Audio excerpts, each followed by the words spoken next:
Samantala, patuloy ang programa ng pamahalaan para sa mga kabataang nais maipagpatuloy pa ang kanilang pag-aaral. Ito ay sa kabila ng bilang ng mga private students na lumilipat umano sa public schools dahil na rin sa kahirapan.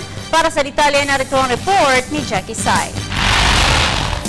Sa kasalukuyan, binibigyan ng kaukulang pansin ang kakulangan ng mga silid-paaralan at guro sa public schools.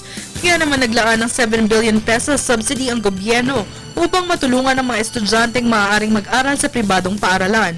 Naitalang 5 elementary schools sa kada 1 high school at umaabot sa 4.6 million na estudyanteng nasa edad 12 hanggang 15 ang mag-aaral ng high school. Kaya naman ang programa ng DepEd na Government Assistance to Students and Teachers in Private Education o GASTPE ay magbibigay ng pagkakataon sa mga estudyanteng makapag-aral sa private schools.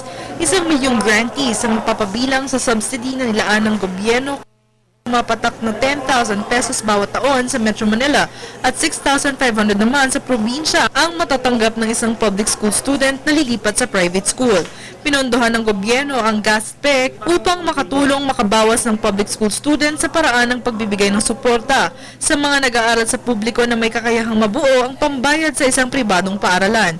Dahil naman sa tumaas ng tuition fee, inaasahan din ang paglipat ng private school students sa public school upang makatipid kung kaya't sa kabila ng kahirapan, isinulong ng gobyerno ang subsidy na ito.